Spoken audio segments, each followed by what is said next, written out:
सो hi guys, अभी इस video में आपको कुछ ऐसी मिस्टेक्स बताने वाली हूँ जो एक टाइम पे उम्मीद फॉलो करते हुए मैंने भी करी थी, जिससे कि मुझे पेरीफेरल मेडिकल कॉलेज लेना पड़ा रादर देन एमबीबीएस, और मुझे फिर से प्रिपरेशन अपनी स्टार्ट करनी पड़ी। सो स्टार्टिंग विथ फिज़िक्स, अगर आपको लग रहा है कि आप 10 घंटे का भी लेक्चर कर लोगे और फिर आपसे सारे के सारे क्वेश्चन बन जाएंगे, तो आपको रियलिटी चेक आपको पहले टेस्ट में मिल जाएगी, जहाँ आपको फिज़िक्स में हो सकता है 100 पार भी ना कर। फिज़िक्स में नंबर बढ़ाने का एक बहुत ही अच्छा तरीका ये है कि आप किसी भी चैप्टर को उठाइए, उसके फॉर्मूले याद कीजिए और डायरेक्ट पीवाईक्यू पे अप्लाई करने की कोशिश कीजिए। अगर आपको फिर भी पीवाईक्यू नहीं बन रहे हैं तो आप यूट्यूब पे जाके किसी भी टीचर की पीवाईक्यू वाली प्लेलिस्ट देखिए, उसमें से ये देखिए कि वो क्वेश्चन में कैसे कैसे करके इन्फॉर्मेशन एक्सट्रैक्ट कर रहे हैं। आप सिर्फ क्वेश्चन सॉल्व करने पर ध्यान मत दीजिए, आप ये देखिए कि वो कॉन्सेप्ट कैसे लगा रहे हैं उसमें। अब आते हैं बायोलॉजी पे। बहुत सारे बच्चे अभी क्या कर रहे होंगे, जिन्होंने लेक्चर देख रखा होगा उन चैप्टर्स का, वो स्टिल लेक्चर देख रहे होंगे। 8-8 9-9 10 घंटे के विपिन सर के लेक्चर चल रहे हैं, तो भाई वो उस हिसाब से पढ़ा रहे हैं जिनको कुछ नहीं आता, जो बिल्कुल ही कुछ नहीं आता।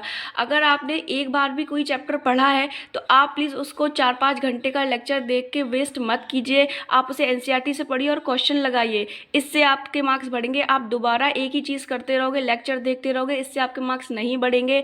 आप मुश्किल से 300 टच कर पाओगे।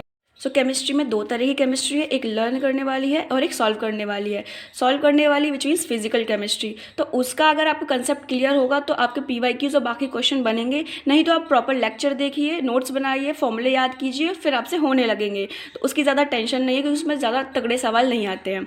अब बात आती है इनऑर्गेनिक और ऑर्गेनिक केमिस्ट्री की। तो इसमें बच्चे क्या करते हैं कि लेक्चर देख लेते हैं और उनको लगता है हमारा हो गया, बट ऐसा नहीं होता है। इसमें आपको मेहनत पुट करने की ज़रूरत है, आपको लर्न करने की ज़रूरत है। देखिए, आप जैसे मैंने शॉर्ट नोट्स बना रखे, आप भी शॉर्ट नोट्स बनाइए, एक एक पेज के 2-2 पेज के शॉर्ट नोट्स बनाइए और उन्हें डेली याद कीजिए। सर पढ़ा देंगे, वो आपको समझ में आ जाएगा, बट आप अप्लाई नहीं कर पाएंगे, आप उससे मार्क्स नहीं बना पाएंगे अनटिल अनलेस आपको याद नहीं होगी वो चीज़। तो सिर्फ लेक्चर देखने से काम नहीं चलेगा, आपको प्रॉपर लर्न करना पड़ेगा, आपको शॉर्ट नोट्स बनाने पड़ेंगे। तो अगर आप अभी भी लेक्चर देख के समझ रहे हो कि मेरे क्वेश्चन बन जाएंगे, मेरे मार्क्स आने लगेंगे टेस्ट में, या मैं नीट क्रैक कर लूँगा, तो आप बहुत बड़े डिलेमा में हैं, आप बहुत बड़े डिल्यूजन में हैं। आप ऐसा बिल्कुल नहीं होने वाला है कि कोई चमत्कार हो जाएगा और सिर्फ लेक्चर देखने से आपके सारे के सारे क्वेश्चन बनने लगेंगे।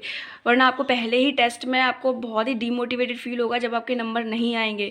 तो क्वेश्चन सॉल्व करना स्टार्ट कीजिए, लर्न करना स्टार्ट कीजिए, लेक्चर पे पूरी तरीके से डिपेंड ना होइए। सर अपनी तरीके से पढ़ाते हैं, तुम्हें अपना पता है, तुम अपनी तरीके से पढ़ो। तुम्हें सर से ज़्यादा मेहनत करनी चाहिए क्योंकि तुम अपने लिए कर रहे हो, सर सबके लिए कर रहे हैं।